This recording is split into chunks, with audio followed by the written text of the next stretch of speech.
melalui sambungan virtual, diantaranya Krisna Murti selaku kuasa hukum Sony Sonjaya, kemudian Abdullah Ubaid Matraji, ahli pemohon sekaligus koordinator dari Nasional Jaringan Pemantau Pendidikan Indonesia atau JPPI, kemudian Seira Tamara Herlambang, anggota Divisi Korupsi Politik ICW, serta turut hadir pula Bahtra Bandong selaku juru bicara Partai Gerindra.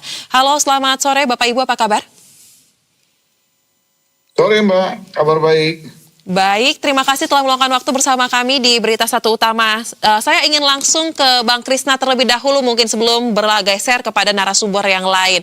Bang Krisna, mungkin bisa diupdate terkait dengan memastikan kembali ya, apakah nama yang disampaikan kepada penyidik oleh Sony Sonjaya ini jumlahnya persis di 26 atau justru sudah lebih? Dan kemudian ini kan sudah katanya dituliskan dalam BAP ya. Nah, itu baru nama-nama saja atau sudah ada juga sampai dengan hari ini diberikan terkait dengan dokumen-dokumen pelengkap keterlibatan dari nama-nama tersebut?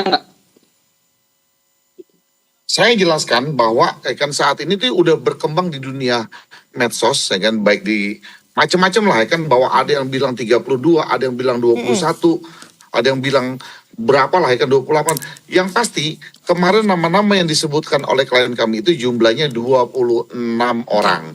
26 orang itu telah diberikan kepada penyidik.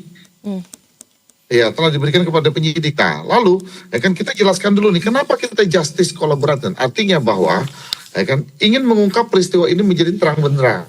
Karena narasi yang timbul di luar bahwa seolah-olah klien kami itu menjual titik. Lalu klien kami itu akan membuat yayasan. Kita tidak mengalihkan perkaranya kan Sony sendiri, bahwa itu nanti berjalan di dalam pemeriksaan, nggak apa-apa gitu loh.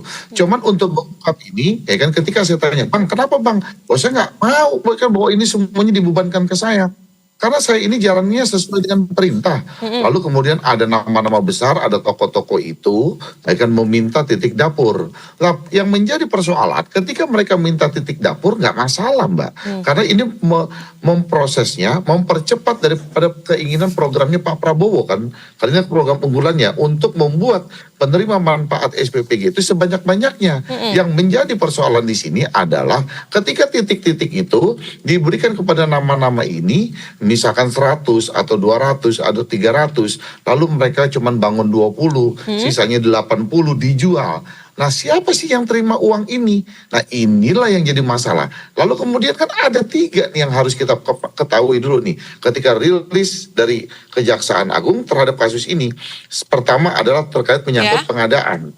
Kan gitu loh, penyangkut pengadaan, ada pengadaan iPad motor, kan lalu TV, kan IT dan sebagainya, kaos kaki dan sebagainya. Nah, perlu kita ketahui di sini bahwa klien kami tidak dalam tupoksi itu.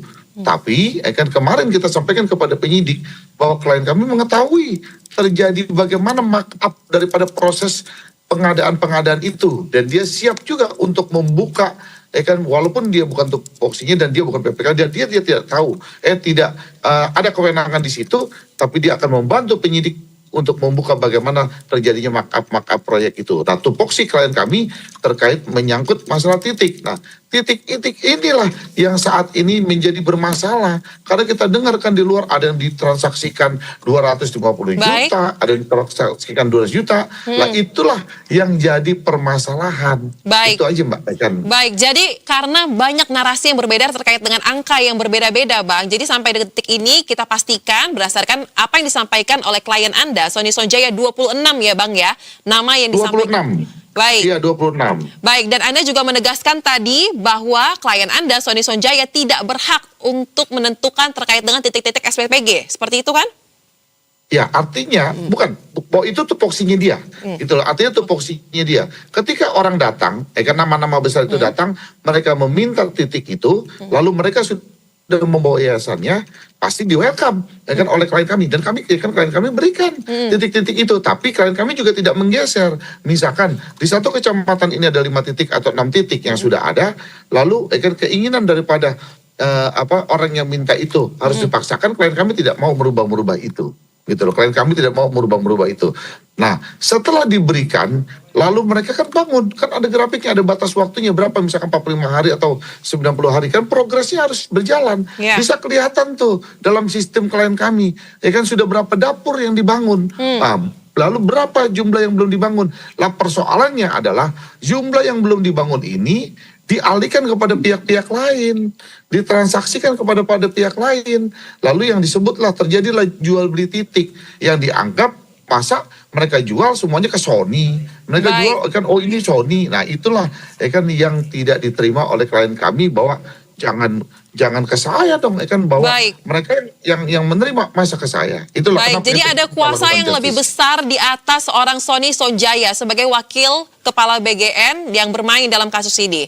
Baik, kami Betul, kayak Kabadan datang, Kabadan bilang katanya Pak Sony, tolong ya di-on-kan ya titik-titik ini ya, karena ini titipannya ini, karena ini punyanya ini. Wow. Ya sebagai bawahan, kan melihat Kabadan yang datang lalu menyebut juga nama-nama orang itu, ya pasti tentunya, Baik. ya kan dia harus loyal kepada pimpinan. Dan kemudian Baik. saya tanya kan, Pak Sony, apa yang menguatkan daripada justice dengan nama-nama ini? Semua ada di dalam handphone yang saat ini disita oleh penyidik. Bagaimana mereka mengatensi, bagaimana mereka meminta, bagaimana mereka menekan, semua ada. Dan kita minta kepada penyidik untuk chat-chat itu dimasukkan di dalam berkas perkara. Begitu, Baik, Pak. telepon genggam ini jumlahnya ada satu atau ada berapa nih Pak yang milik Sony Sonjaya yang memiliki dokumen lengkap itu? Satu yang selalu dibawa-bawa oleh Pak Sony, dan ketika terjadi penangkapan kemarin di hotel, kan handphone itu disita. Baik, Mbak. jadi pihak kuasa hukum yakin jika penyidik bisa menjaga barang bukti tersebut dengan baik dan kemudian bisa digali lebih banyak, maka tidak perlu panjang lebar untuk membuktikan keterlibatan dari 26 itu ya.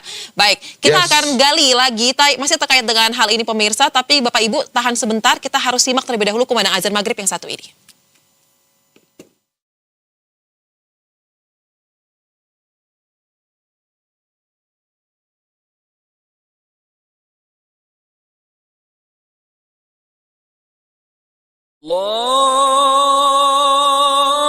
الله أكبر الله أكبر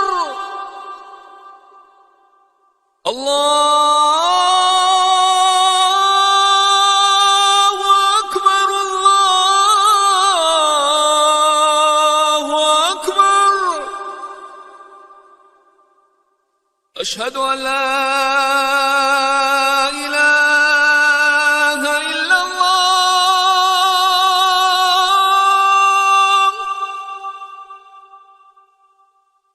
أشهد أن لا إله إلا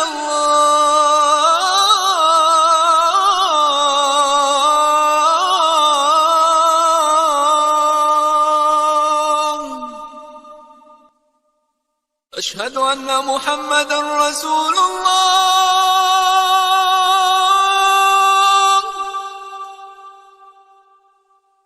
أشهد أن محمدا رسول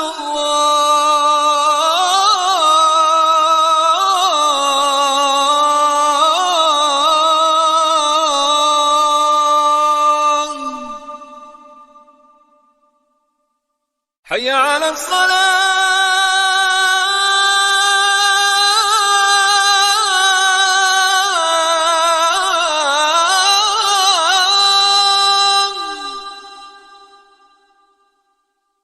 حي على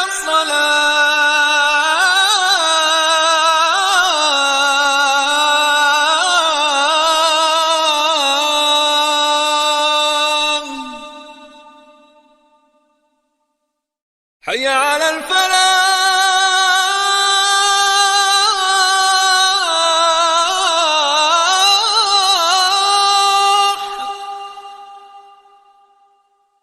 حي على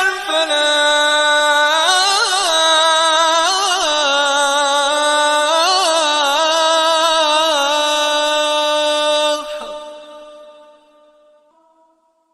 الله أكبر الله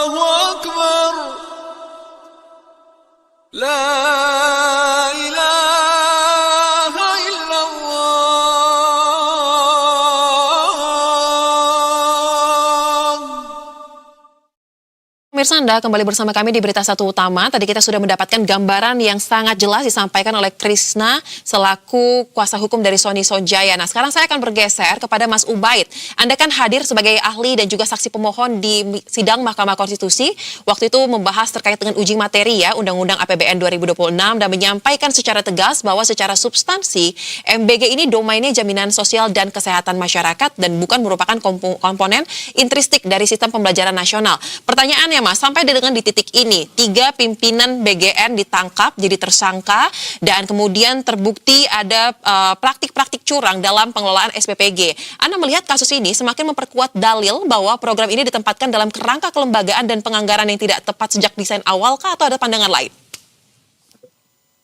Sejak awal kami menyampaikan bahwa desain khususnya soal pendanaan program ini itu sudah tidak tepat ya. Apalagi ternyata itu sebenarnya sudah kelihatan sejak 2025. Jadi kita beberapa kali sudah memberikan peringatan dan juga kita sampaikan protes bahwa sejak 2025 itu sudah menggunakan anggaran pendidikan. Jadi di tahun 2005 itu ada sekitar 50 sampai 60 triliun anggaran pendidikan digunakan untuk support MBG ini gitu. Kemudian yang kedua, ternyata peringatan kami di 2025 itu juga sama sekali tidak didengarkan ya dan tidak menjadi pertimbangan sehingga 2026 kita terkaget-kaget ketika Undang-Undang APBN 2026 kembali menggunakan anggaran pendidikan sebagai sumber pendanaan MBG ini. Dan tidak tanggung-tanggung yang 2025 hanya sekitar 50 sampai 60 triliun ya yang bersumber dari anggaran pendidikan, ternyata di 2026 itu ada 223 triliun ya, kenaikannya berlipat-lipat dan menurut kami ini ada sebuah kejanggalan. Karena dalam konteks pendidikan ini sangat merusak sektor pendidikan ya. Hari ini itu 60% lebih sekolah-sekolah kita itu kondisinya rusak. Ini butuh sangat cepat, mendesak untuk perbaikan. Belum lagi soal jutaan anak-anak yang tidak bisa sekolah. Dan 2025 itu kan Mahkamah Konstitusi sudah membuat keputusan dan memerintahkan kepada Presiden supaya sekolah itu tanpa dipungut biaya. Ternyata 2026 ini anggaran untuk tanpa dipungut biaya atau sekolah berarti tidak bisa diimplementasi. Karena dana itu habis digunakan oleh PBG. Itu sangat merusak sektor pendidikan. Sehingga sektor pendidikan harus kualitasnya juga banyak anak-anak yang mereka punya hak atas pendidikan. Ternyata dari plan pendidikan juga. Baik Mas Ubaid. Mohon maaf, kami mengalami kendala menangkap audio Anda karena sepertinya koneksi sinyal terputus-putus. Sambil kita perbaiki, setidaknya kami sudah menangkap ya bahwa dari pihak Anda menilai memang kejanggalan ini bukan saat ini saja. Justru sejak awal sudah terasa dan 2025 sudah dilakukan ya penyampaian terkait hal tersebut kepada pihak yang berwenang. Nah, saya bergeser kepada ICW. Mbak Seira, tadi kita sudah dengar dari kuasa hukum bahwa ada banyak nama-nama tokoh-tokoh yang terlibat dalam persoalan ini tidak hanya berhenti pada 3 pimpinan BGN, kemudian juga dari sisi desain kebijakan dinilai salah oleh saksi ahli ya. Nah, kalau dari ICW melihat sampai dengan di titik ini dan juga kita tambahkan ya konteks tentang pengajuan justice kolaborator oleh Sony Sonjaya. Nah, apakah ICW melihat ini akan menjadi pintu masuk untuk membongkar jaringan korupsi MBG yang lebih besar lagi atau justru ada hal lain yang perlu diwaspadai?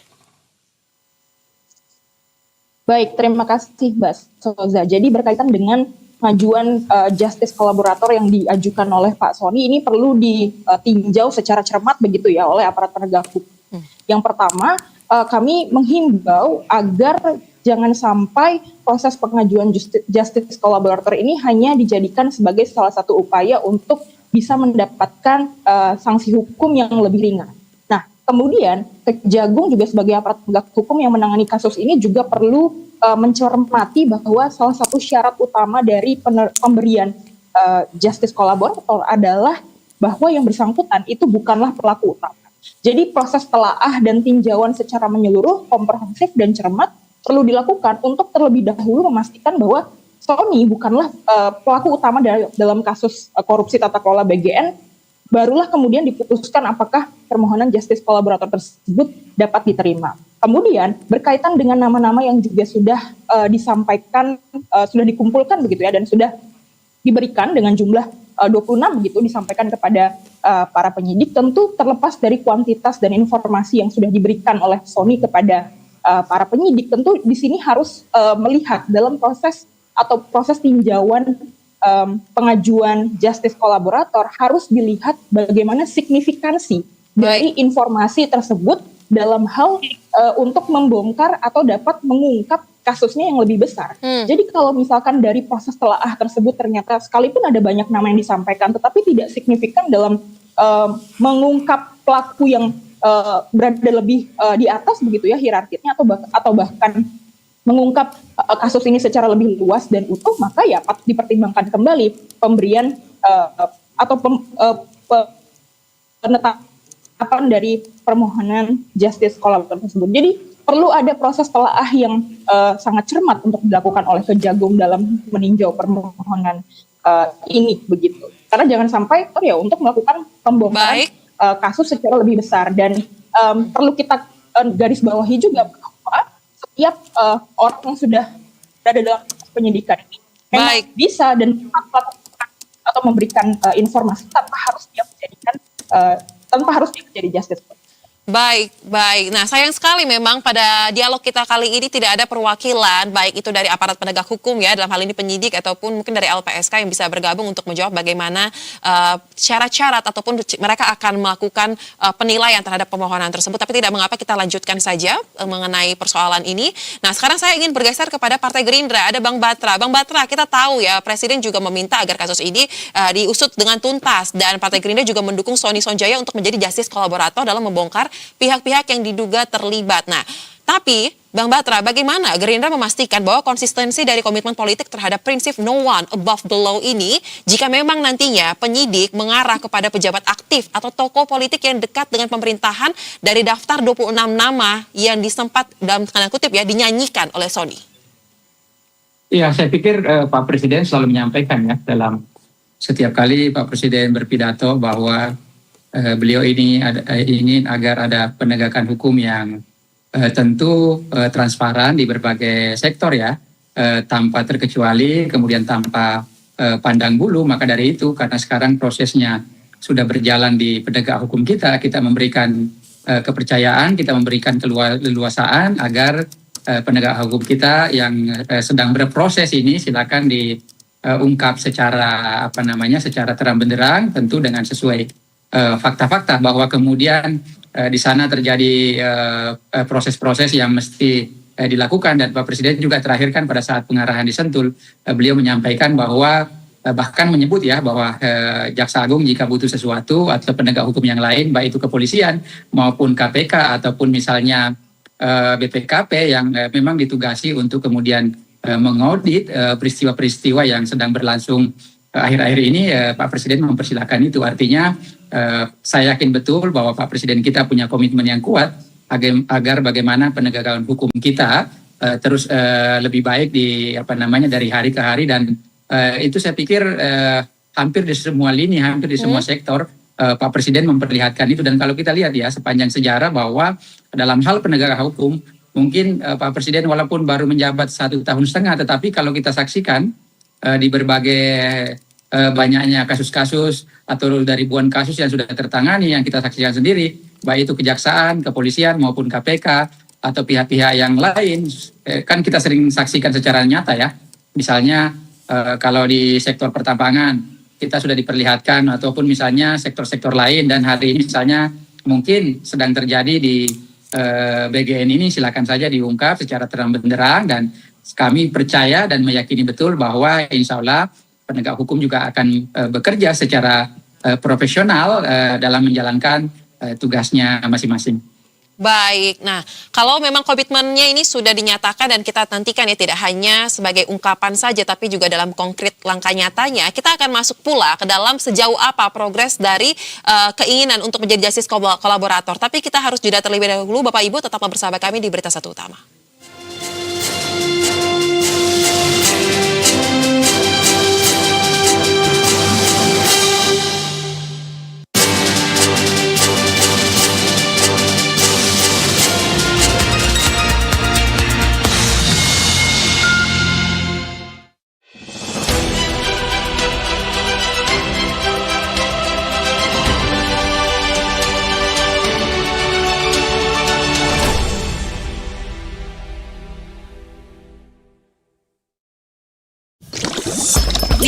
kesegaran air murni Cleo terasa setiap hari.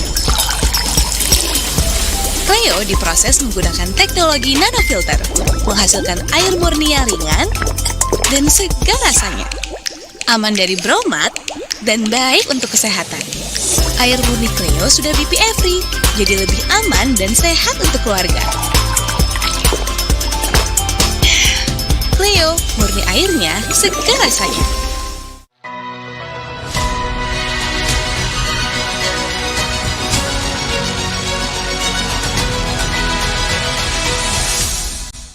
Selama 13 tahun, Berita1.com telah menapaki perjalanan sebagai media yang tumbuh bersama perubahan zaman. Mengabarkan berbagai peristiwa penting, menghadirkan informasi yang terpercaya, serta menjadi bagian dari perjalanan Indonesia yang terus bergerak maju. Terima kasih kepada para mitra, narasumber, dan seluruh masyarakat Indonesia yang telah memberikan kepercayaan kepada kami selama ini. Kedepan, kami akan terus menjaga kualitas jurnalisme yang berimbang, beradaptasi perkembangan teknologi, dan menghadirkan informasi yang relevan bagi masyarakat. Semoga Berita1.com terus semangat, terus termotivasi agar memberikan inspirasi dan tumbuh bersama Indonesia.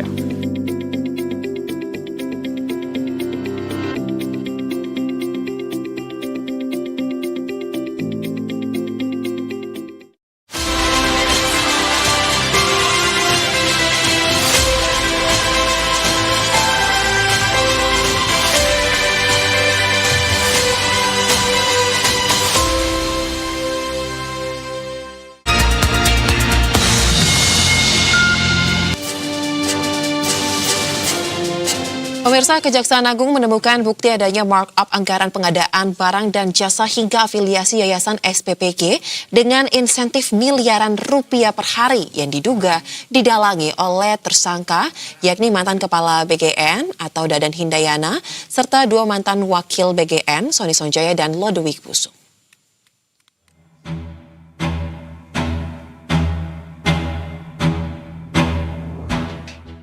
Kejagung mengendus adanya dugaan korupsi dalam tata kelola program makan bergizi gratis atau MBG berdasarkan dua alat bukti permulaan yang dikumpulkan penyidik, mantan Kepala Badan Gizi Nasional atau BGN Dadan Hindayana, serta dua mantan Wakil BGN Sony Sonjaya dan Lodewijk Pusuk, kemudian ditangkap dan ditahan oleh Kejagung.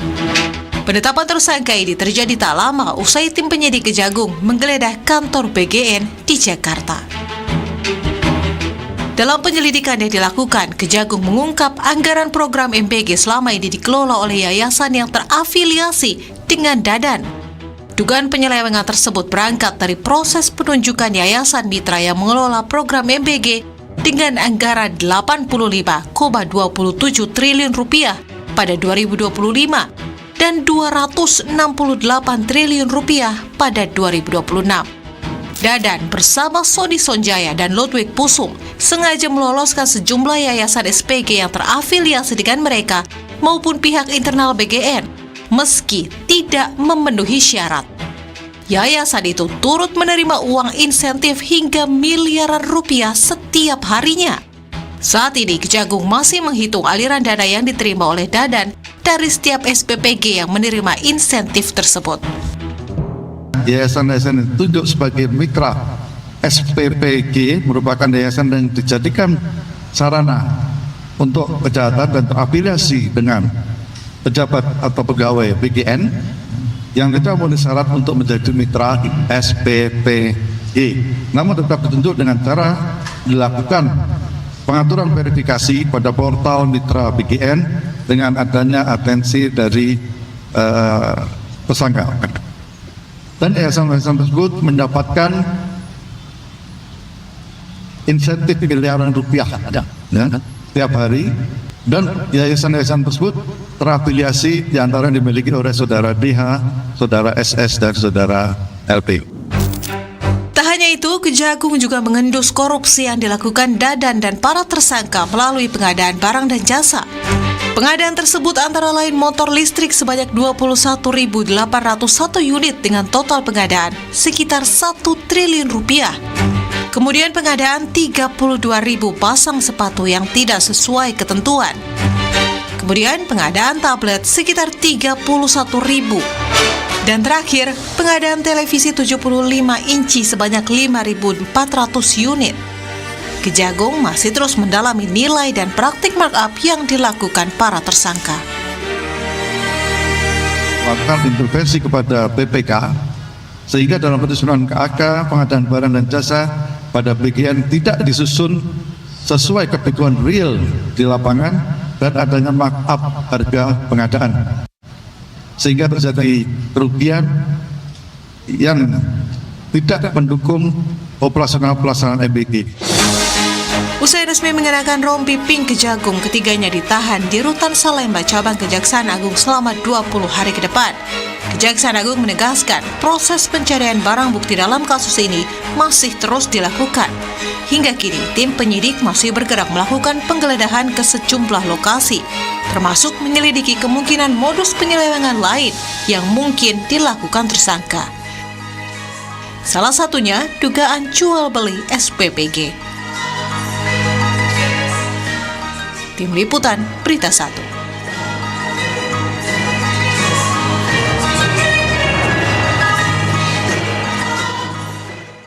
Dan pemirsa, kita akan lanjutkan kembali dialog terkait dengan persoalan tersebut kembali kepada para narasumber. Sekarang saya akan ke Mas Krisna lagi. Mas, jadi sampai dengan saat ini setelah disampaikan oleh kuasa hukum keinginan untuk jadi justice kolaborator, nah perkembangannya seperti apa untuk pengajuan tersebut? Apakah benar-benar sudah disampaikan langsung kepada penegak hukum ataupun kepada LPSK atau bagaimana? Secara resmi hari Senin kemarin sudah kita sampaikan surat permohonannya dari kantor kami dan surat pernyataannya dari klien kami bahwa klien kami siap untuk menjadi GC. Artinya bahwa kesesuaian dengan peraturan perundang-undangan di mana posisi daripada klien kami sudah kita sesuaikan. Jadi tergantung daripada nanti Kejaksaan Agung. Pasti tentunya dengan niat baik yang diajukan oleh klien kami, harusnya Kejaksaan bisa menerima. Karena proses pengembangannya nanti akan lebih memudahkan untuk penyidik akan mau kemana sih arahnya. Betul. Kalau menurut saya harusnya lebih diterima daripada ini. Tapi yang lebih terpenting adalah bahwa kita tekankan kepada penyidik kemarin bahwa seluruh bukti-bukti yang ada di dalam handphone itu harus dimasukkan dan dijaga, gitu, harus dimasukkan dan dijaga di dalam berkasnya. Jadi bukan asal ngomong kalau ini kesesuaiannya apa, WA-nya apa, kesesuaiannya apa, WA-nya apa. Jadi sekali lagi bahwa tidak ada niatan bahwa kita mau mengalihkan perkara klien kami ini untuk menjadi JC untuk meringankan atau tidak. Biarkan aja proses hukumnya berjalan gitu, proses hukumnya berjalan. Saya juga setuju dengan Mas Batra tadi mengatakan itu adalah program Bapak Presiden dan kita juga membantu bagaimana mengungkap sebuah koruptor, karena Bapak Presiden pernah mengatakan sampai ke ujung Antartika kita akan kejar. Nah inilah prosesnya, di sinilah waktunya penyidik membuat permasalahan ini menjadi terang gitu loh. Membuat permasalahan ini menjadi terang. Begitu Mbak. Baik, nah selain itu Mas Krisna, setelah bersurat secara resmi Senin kemarin, apakah sudah ada dipastikan berapa lama waktu untuk menunggu keputusan hasil penilaian atas surat tersebut dari pihak penyidik Kejagung? Belum ada ketentuannya Mbak. Baik, dalam posisi menunggu dulu ya depan, berarti? Ya kita masih menunggu sampai minggu depan, nanti mungkin bisa kita tanyakan lagi nanti kepada Kejaksaan Agung minggu depan. Baik, nah kemudian pertanyaan lanjutannya, Mas Krisna, Anda menyebutkan kalau untuk nama totalnya ada 26, ini apa yang disampaikan oleh Pak Sony kepada kuasa hukum dan juga kepada penyidik. Nah pertanyaannya, apakah dari 26 nama ini kira-kira ada taksiran atau mungkin angka pasti yang disampaikan oleh Sony, berapa banyak yayasan yang terafiliasi dengan 26 nama yang disebutkan tersebut? Gini Mbak, satu yayasan itu kan boleh 10 titik SPPG. Artinya mereka berapa punya yayasannya kita belum sampai ke sana dalam penyidikan dalam pemeriksaannya kemarin. Cuma nama-nama yang dituangkan itu 26 nama itu ada eksekutif, ada legislatif dan ada yudikatif gitu loh. Jadi semua kita lihat nama-nama itu kalau nanti tiba waktunya akan diungkap oleh klien-klien nama-nama itu, menurut saya nama-nama itu bukan orang yang tidak dikenal lah di publik, di masyarakat. Pasti orang mengenal nama-nama itu. Baik, baik. Menarik ya untuk kita lihat bagaimana nama-nama ini akan nanti diumumkan oleh penyidik mungkin setelah mendalami bukti-bukti yang sudah tadi dilampirkan dari handphonenya Sony Sonjaya. Nah, Mbak Seira, kalau kita lihat sampai dengan di titik ini ya, fokus para penyidik atas kasus tata kelola di program MBG, kemudian juga ada tambahan keinginan untuk menjadi justice kolaborator. Tadi Anda sudah mengatakan dengan jelas bahwa ini penilaiannya harus dilakukan secara objektif oleh pihak yang berkepentingan, yaitu penyidik. Tapi sayang sekali tidak ada perwakilan yang bisa menjelaskan terkait dengan apa saja parameter yang tengah dilakukan terhadap surat yang sudah dikirim Senin kemarin. Tetapi pertanyaan saya, Mbak Seira, selain itu, apalagi kira-kira menurut ICW yang paling penting untuk dibongkar oleh penyidik agar persoalan ini tidak hanya menyentuh kepada pelaku di lapangannya saja, tetapi juga perbaikan secara sistemik? Ya betul, yang perlu diungkap dalam kasus korupsi tata kelola MBG ini sebenarnya kan adalah jejaring yang terlibat di dalam kasus korupsinya. Dan tentu ketika kita berbicara soal jejaring, maka ini tidak hanya melibatkan pihak-pihak yang jadi eksekutor ataupun implementator di lapangan. Ada pelaku-pelaku secara hierarki yang lebih tinggi, yang itulah yang kemudian dalam hal ini perlu diungkap begitu ya.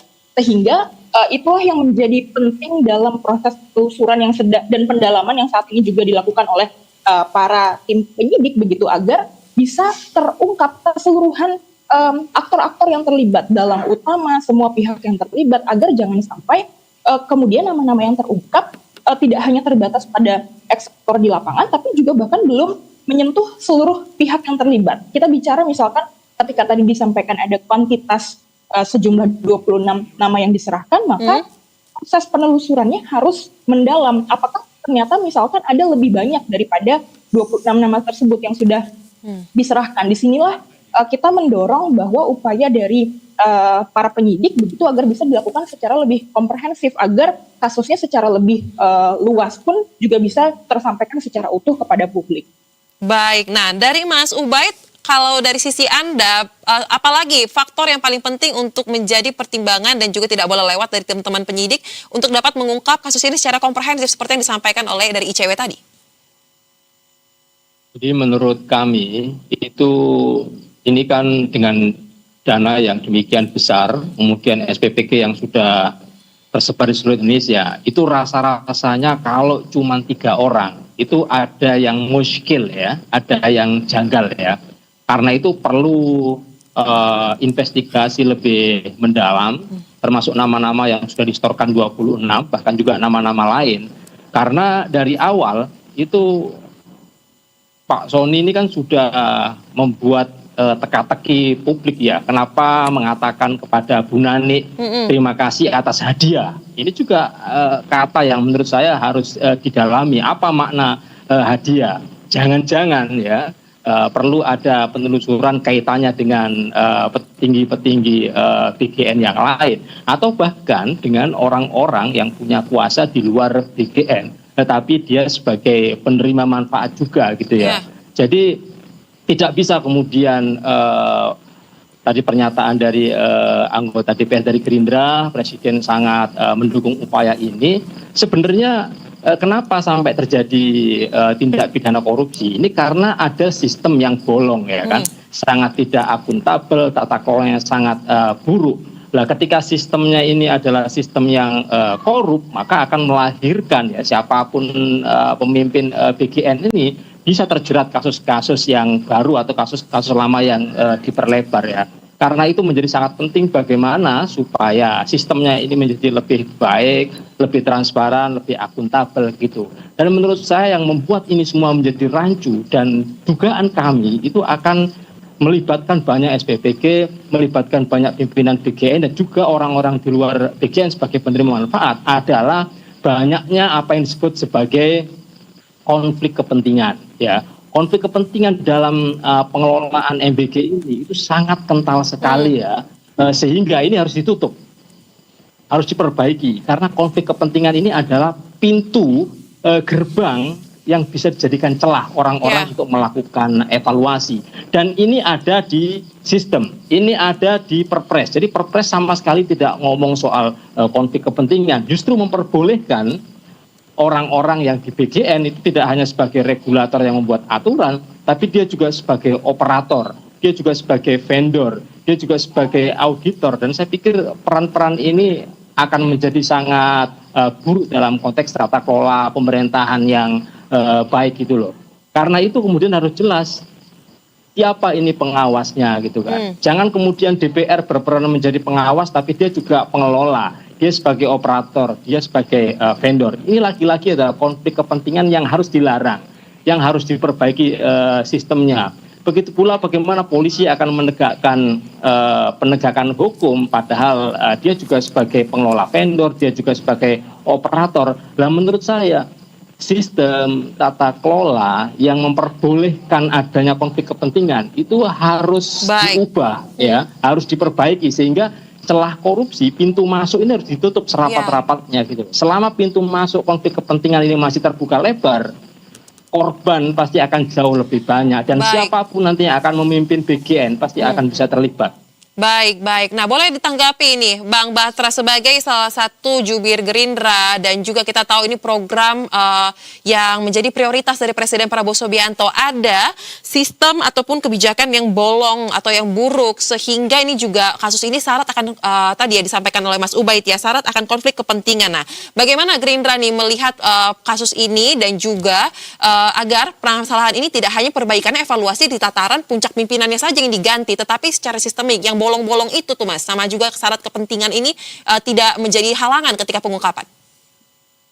Ya, ini kan program adalah program yang sangat mulia sebagaimana yang tercantum di Perpresnya itu adalah bagaimana ini upaya pemenuhan standar gizi secara nasional. Maka dari itu Pak Presiden melakukan program ini dalam upaya bagaimana pemenuhan gizi anak-anak kita, para balita kita dan para ibu hamil. Terus kemudian selanjutnya adalah tentu di sana tidak hanya sekedar memberi makan, tetapi di sana ada target-target tertentu dalam upaya bagaimana membangkitkan UMKM kita sampai di level grassroots. Karena ini kan target penerima manfaatnya sekitar kurang lebih 82 juta orang. Maka dari itu tentu dibutuhkan dapur yang banyak, SPPG yang banyak dalam rangka mempercepat proses dapur-dapur itu, terus kemudian mempercepat proses penerima manfaat.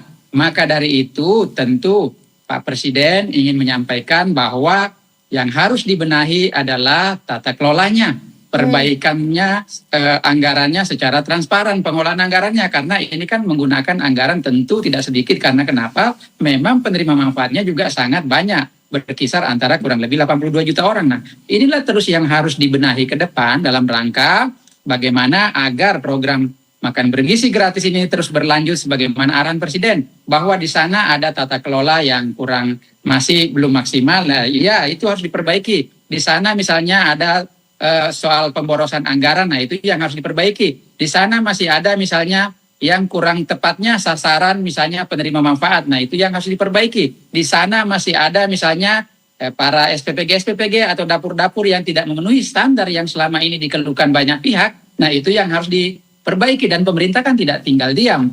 Kita tahu sendiri bahwa pada saat Ibu Nani memimpin sebagai wakil ketua BGN, beliau sering turun sidak-sidak ke bawah. Dan kalau kita lihat Ibu Nani secara pribadi saja, berdasarkan hasil sidaknya itu sudah menutup 1.000 dapur lebih. Dan kita lihat saksikan juga kinerja MBG kemarin, bagaimana misalnya ada sekitar 8.000 dapur yang diberhentikan karena tidak memenuhi standar SOP. Setelah diperbaiki baru bisa beroperasi sekitar 5.000. Nah setelah itu tetapi kan masih ada juga yang tidak beroperasi sama sekali karena memang nggak memenuhi standar. Nah inilah yang dimaksud Presiden itu, bagaimana kita memperbaiki bukan hanya tata kelolanya tetapi bagaimana transparansi anggarannya, bagaimana anggarannya agar tepat sasaran, bagaimana penerima manfaatnya tepat sasaran ke daerah-daerah tentu yang membutuhkan, terutama daerah-daerah yang kita kategorikan sebagai 3T. Jadi kalau soal program ini adalah program yang sangat mulia, sangat bagus. Tujuannya Pak Presiden menghadirkan program ini dalam rangka bahwa bagaimana pemenuhan gizi secara nasional.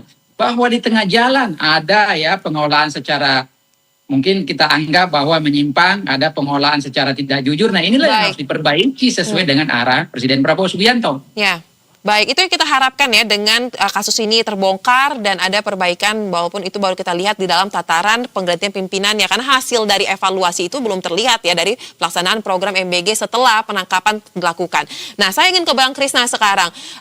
Menarik tadi ketika disinggung soal Bu Nani ya, Bu Nani katanya sebagai salah satu pimpinan dari BGN yang aktif turun ke lapangan melakukan tinjauan-tinjauan. Nah, tetapi Pak Sony kala itu juga mengupdate di media sosialnya terkait dengan apa yang kami posting tadi ya. Ada unggahan mengucapkan selamat dan terima kasih atas hadiahnya. Bang Krisna, boleh diberikan konteks sedikit apa yang dimaksud dengan hadiah tersebut berdasarkan pembicaraan Anda dengan klien Anda?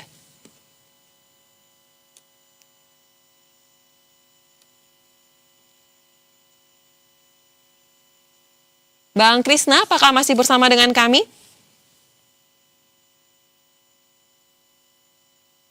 Baik, mohon maaf pemirsa, kami mengalami kendala koneksi dengan Krisna Murty selaku kuasa hukum Sony Sonjaya. Kami akan bergeser dulu kepada Mas Ubaid. Mas Ubaid, dengan di kondisi yang ada saat ini, apalagi ini katanya program untuk mendukung tercapainya target Indonesia Emas 2045. Pertanyaan saya, seberapa signifikan sebenarnya keberhasilan dari program ini untuk dapat mencapai target tersebut? Atau justru dari sisi Anda sebenarnya ada persoalan yang lebih urgent untuk diselesaikan terlebih dahulu demi mencapai target mulia tersebut? Sampai hari ini belum ada data yang menunjukkan soal keberhasilan MBG ini untuk meningkatkan kualitas manusia Indonesia menuju Indonesia Emas 2045. Data yang diklaim oleh BGN dan juga pemerintah soal keberhasilan adalah soal berapa makanan ya yang dibagi-bagikan ke peserta didik. Tetapi soal klaim bahwa MBG ini meningkatkan attendance, meningkatkan partisipasi, meningkatkan kualitas pendidikan, sampai hari ini datanya masih nol besar gitu ya. Karena yang terjadi justru anak-anak tidak sekolah sampai hari ini masih jumlahnya jutaan ya, karena dana pendidikan kita tidak bisa digunakan untuk membangun sekolah baru, tidak bisa digunakan untuk pendanaan anak-anak tidak sekolah untuk bisa kembali ke sekolah gitu. Jadi silakan bandingkan saja, silakan datang ke semua daerah.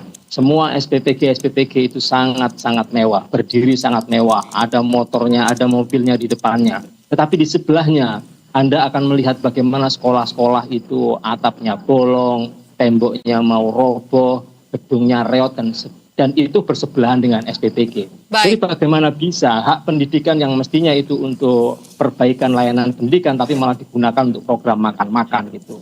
Itu yang terjadi di lapangan. Dan menurut saya apa yang disebut sebagai perbaikan-perbaikan itu hanya perbaikan-perbaikan teknis ya.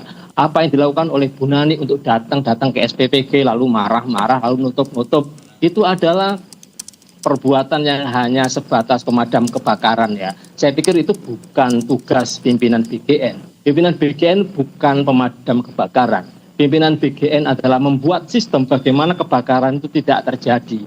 Dan yang sampai hari ini belum dijawab oleh Bu Nani, belum dijawab oleh Presiden, dan juga belum dijawab dalam diskusi ini adalah bagaimana menutup adanya konflik kepentingan itu. Bagaimana caranya sebuah sistem tata kelola supaya konflik kepentingan itu jangan terjadi. Jadi ada pelarangan soal adanya konflik kepentingan itu. Selama konflik kepentingan ini masih dilestarikan, diperbolehkan dan didukung, maka kemungkinan penyelewengan dana, kemungkinan dugaan korupsi ini cepat atau lambat akan melibatkan semuanya. Tidak hanya pimpinan di level pusat, tapi sampai kepala-kepala SPTG dan juga penerima manfaat dari program ini ya, beneficial ownership itu akan terlibat semua dalam kasus ini. Dan ini bencana karena ini kan dana pendidikan yang menjadi hak anak, menjadi hak guru, tapi kenapa digunakan tidak untuk kepentingan pendidikan? Baik. Nah, kalau begitu boleh ditanggapi nih Bang Bahtra, apa nih kira-kira sebagai partai penguasa saat ini, Gerindra punya solusi nggak sih agar ke dalam program-program yang besar seperti ini prioritas, konflik-konflik kepentingan ini tidak lagi terulang dalam kasus-kasus yang terjadi, apalagi ini melibatkan ranah hukum? Ya, saya pikir jelas sekali ya instruksi Presiden Prabowo bahwa di sana ada tata kelola yang harus diperbaiki terkait soal mekanisme anggarannya harus lebih transparan dan melibatkan berbagai pihak. Dan tentu hari ini kan pemerintah termasuk Presiden Prabowo bahwa beliau tidak pernah anti terhadap kritik, masukan-masukan, dan selama ini teman-teman memberikan masukan itu juga menjadi baik bagi pemerintah agar tetap pemerintah berjalan sesuai dengan rule dan aturan main. Dan terkait soal MBG ini jelas sekali instruksi Pak Presiden ya, bahwa selain tata kelolanya harus diperbaiki, anggaran yang mungkin tidak penting itu harus ada efisiensi, terus kemudian bagaimana refocusing soal bukan hanya penerima manfaatnya, tetapi juga yang paling penting adalah bagaimana dapur-dapur yang selama ini belum memenuhi standar harus diperbaiki agar bisa melayani dengan baik para penerima manfaat oleh dapur-dapur yang sudah berjalan yang cukup baik selama ini. Baik. Nah, kalau begitu terakhir kepada ICW, target realistis seperti apa sih yang ICW bisa lihat dan sangat possible untuk dicapai oleh penyidik kejaksaan dalam pengungkapan kasus ini dalam waktu dekat, selain ya kita melihat bagaimana mereka akan memproses permohonan justice kolaborator?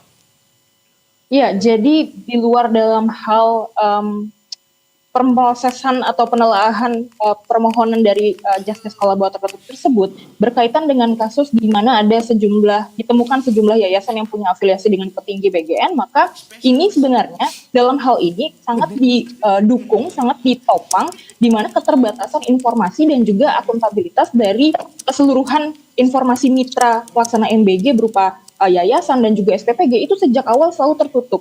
Tidak pernah ada data yang tersaji secara utuh soal yayasan mana saja yang menjadi mitra dan SPPG mana saja yang dinaunginya. Jadi aparat penegak hukum Kejagung dalam hal ini bisa melakukan pendalaman yang lebih serius dan komprehensif terhadap yayasan-yayasan ini, begitu. Yayasan-yayasan yang sudah menjadi mitra, karena terlebih selama ini proses seleksi atau penunjukan mitra itu tidak pernah terbuka dan transparan kepada publik. Jadi proses untuk memastikan bahwa yayasan-yayasan tersebut punya kompetensi untuk bisa melaksanakan program MBG pun tidak pernah bisa dijamin, sehingga ketika sekarang sudah ada informasi awal bahwa sudah ditemukan adanya sejumlah yayasan yang bisa melaksanakan MBG karena afiliasi dan kedekatan dengan para petinggi BGN, itulah yang harus menjadi pintu masuk dari penyidikan Kejagung gitu, untuk bisa menemukan lebih banyak pihak yang terlibat di dalam kasus ini, dan bahkan bisa jadi melibatkan banyak aktor politik gitu ya, baik dari partai politik dan juga eksekutif legislatif. Baik, tentu yang kita harapkan ya, makanya oleh karena itu sangat penting untuk kita terus mengawal kasus ini hingga akhirnya terang benderang, tidak hanya berhenti kepada para pelaku yang sudah ditetapkan sebagai tersangka. Terima kasih seluruh narasumber telah bergabung memberikan pandangannya bersama kami di Berita Satu Utama, Pak Bahtra, Mas Ubaid, Mbak Seira, dan juga tadi ada Mas Krisnamurti. Salam sehat, selamat kembali beraktivitas. Selamat malam.